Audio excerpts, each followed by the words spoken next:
Greetings, ghosts and ghouls, and welcome back to 50k in 30 days. I'm your host, as always, the UndeadWriter, and, well, we're in day 2 of NaNoWriMo, and a bit of an update. So I managed to get up to 2,000 words in my story. It was a bit of a rough start. It has been over a year since I last touched the particular story I'm working on, so to try to get back into the headspace and everything, it was a little bit tough. It was hard to try to get back into all the different characters' minds, to try to remind myself of everything that they were doing, all the problems that they were having and stuff like that.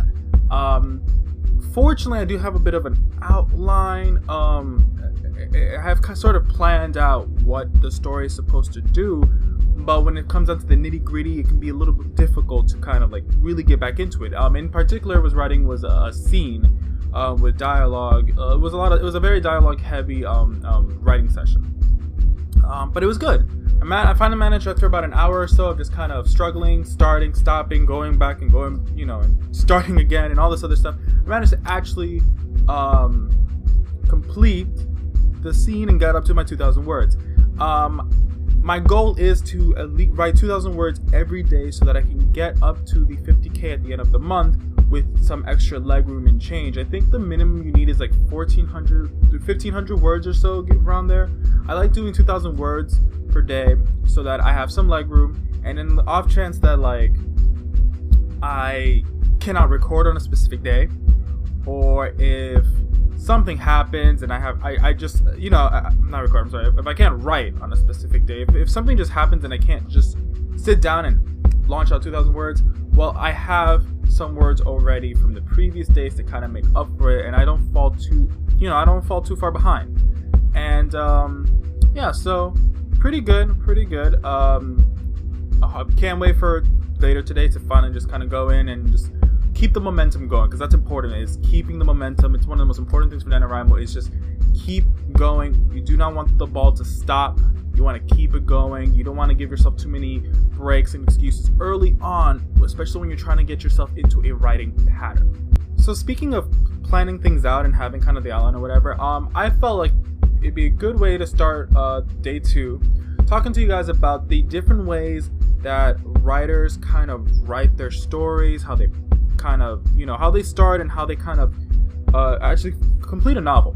Now, there are 2 types of writers that are usually agreed upon. I mean, okay, there's technically 3, but there's 2 extremities. You have the plotter and you have the pantser. Now, what are these 2 roles? And which one are you? Well, a plotter, which, it's kind of within the name. The plotter is essentially someone who sits down and writes an outline. They create this entire structure, pre-writing structure, a guide, so to speak, a writer's Bible, just something that kind of details their world, details their story. It outlines, from beginning to end, what is supposed to happen before they actually sit down and start writing. While a pantser, they are the complete opposite. They sit down with a blank page and begin to type away and create magic. They don't go in with a plan necessarily. They don't go in with here are all my characters that I want for the story. These are the plans that I have for this. This is when I want the villain to do this. No, they go in and allow the magic of their imagination to create their story. Now, which is the preferred method? Which is the best method? Well, there is no best method. It really depends upon you. What are you good at? Do you prefer having the structure before you write the story, or do you prefer creating things out of your pure imagination without any planning? That's really something up for you guys to decide, but I can at least tell you the pros and cons of each side and tell you a bit about what I do. So let's go with the plotter. So the plotter pro side is, well, honestly, you have your novel planned ahead of time. You know what's supposed to happen. You don't have to really sit there and try to figure out, what am I going to do next? When a scene's done, you can look at your outline. Now, outlines can be as detailed as you need them to be. I know some people who outlines are something as simple as the beginning is this, middle is this, end is this. These are the main characters, and that's it. They don't have any details. And I know some whose outlines are so detailed down. They have it down to chapters. They have their outlines where it says chapter 1 is this, chapter 2 is this, and even so much so that they even have within those chapter brackets scenes. Scene 1 is this. They have like a summary of each scene in their story, and they'll write every single scene, like they'll write the summary for each scene in their book before they even type the first page. And they'll have detailed information on their characters, what they like to eat, their blood type, whatever information they think is pertinent or important for them to flesh out the characters. They'll have it all planned out. So when they sit down and actually write the story, they just open up that outline. What am I supposed to write next? There's the scene. So it's incredibly, plotting things out makes it incredibly easier to actually continue the story, to even finish it. You don't really have to worry too much about writer's block because you already know what you're supposed to be writing next. Your novel tends to be written more smoothly or even quicker, and in fact, it even gets finished. A lot of people have an easier time finishing the novel when they've already done all the prep work for it. And it's a very useful way of writing, especially if you're writing things like fantasy and sci-fi, things that are very different from our world, where you need to kind of have all this backup information and all this structure to make sure you're not messing things up and you're not causing weird plot incongruities and stuff like that. Now, what are the cons? Well, there are some cons. I mean, number one, you are confined to your plan. Like, if you have a eureka moment and you're like, oh, you know what would be really cool if this character died instead of that other character in this scene. Yeah, I think I'm gonna do that. But then you look at your outline and you realize, well, this character that I want to kill now, they were supposed to do this really important thing later on in the story in chapter 20 or whatever, but if I kill them off now, that kind of messes up the flow of the plan that I had, and now there's a lot of unraveling you have to do. And I'll tell you right now, it's not easy nor fun, because you already have this entire structure in place. Now you might be saying, well, if that's the case, maybe why didn't you just change it while you were planning things out for the novel? You could have just made it so the character would have died then. And yeah, that's true, but a lot of time, the truth of the matter is that when you are writing, even after planning out every detail for your characters come to life while you're writing, and they tell you what they want. You might have some grand divine plan, O creator of worlds, but your characters will tell you no. And sometimes you have to listen. And that can be incredibly hard when you have a very strict plan that you cannot break away from, because the characters will refuse to do some of the things that you want them to do. That makes things very difficult. So I mean, that's usually the main problem, and also you kind of take away a lot of the magic of things when you plot every little thing, when you make it down to a science and a very logical structure. You take a lot of the sparks, and you actually are more prone to doing a lot of cliches and a lot of things that people expect, because you were working things out from a very logical standpoint. It's very hard to have plot twists and little surprises, because when you're plotting things out, you are trying to see things almost in the eyes of the reader. You are solving things, and so if you're solving them that way, the reader most likely also is, and you're more likely not to actually put little plot twists here and there, any little magical touches.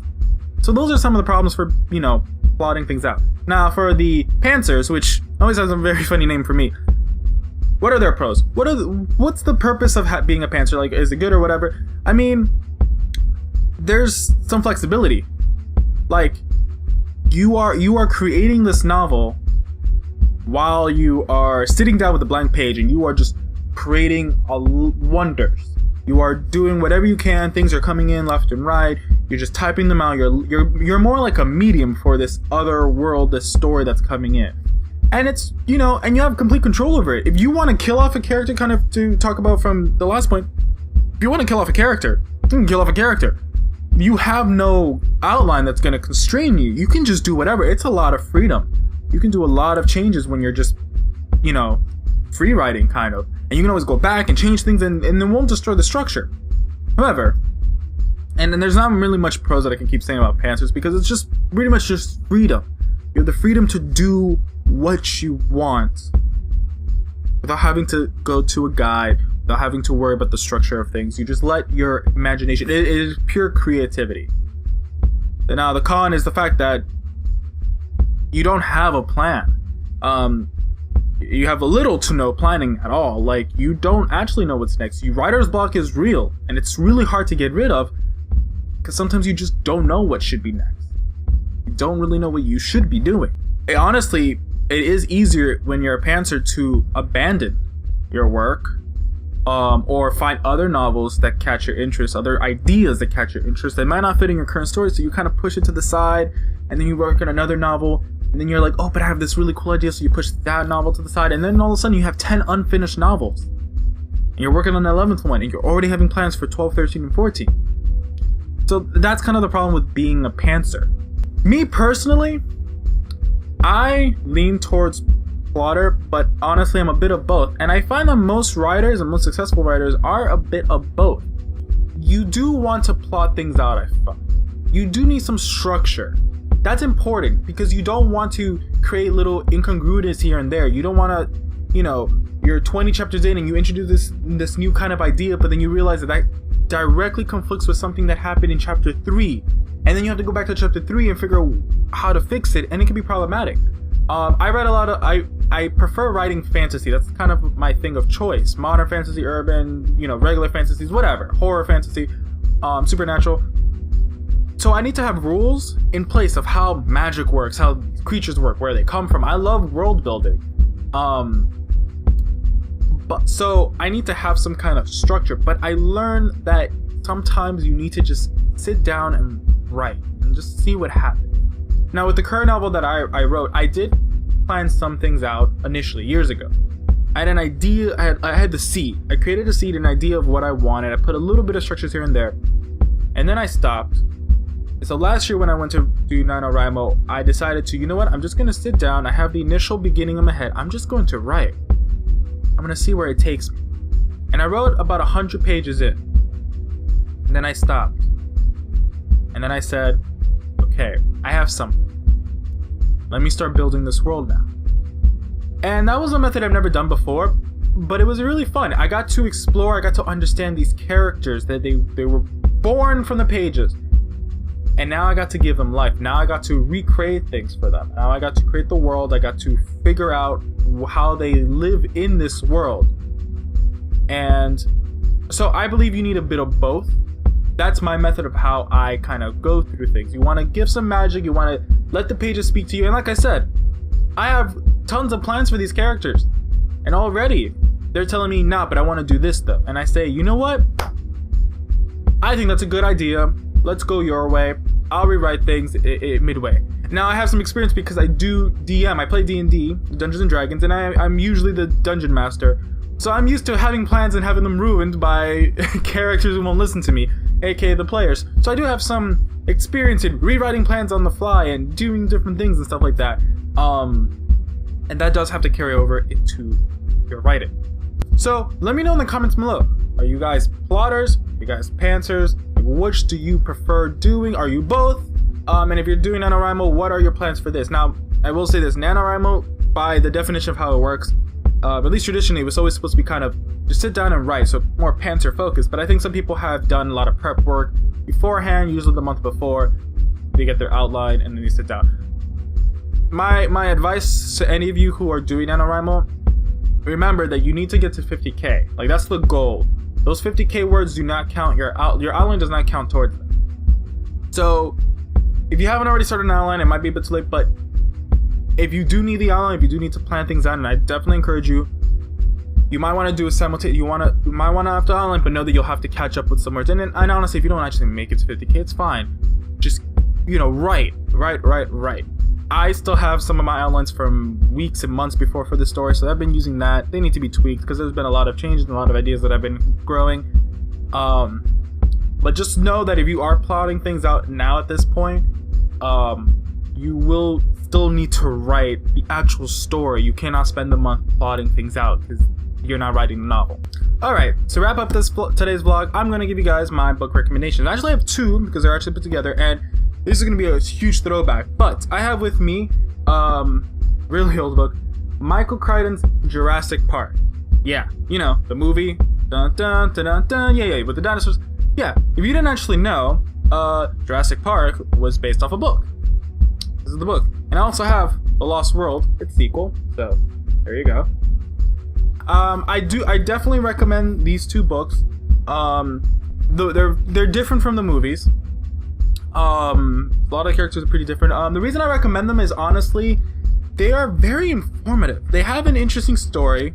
I think The Lost World is vastly different than the movie. Jurassic Park is still kind of the same with some certain differences that they couldn't do in the movie.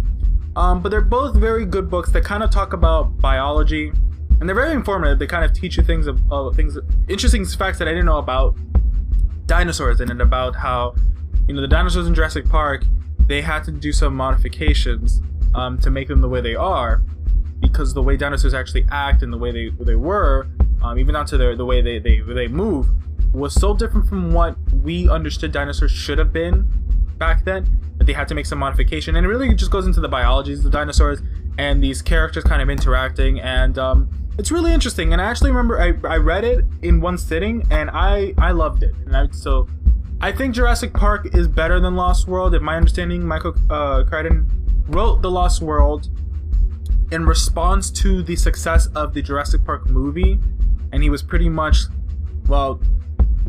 asked if he could write a sequel so that they could make a sequel movie. So I think The Lost World, not as good, but I figured I might as well recommend both, just kind of together as a package deal. If you could only read one, or only have time for one, read Jurassic Park. It's really, really good. If you want to kind of continue it a bit, The Lost World is also a good recommendation. These books are pretty old, so I don't know if how easy it is to find them. If I do find, however, like an Amazon link or something, I will put it in the description below, so you guys can go ahead and order that if you want.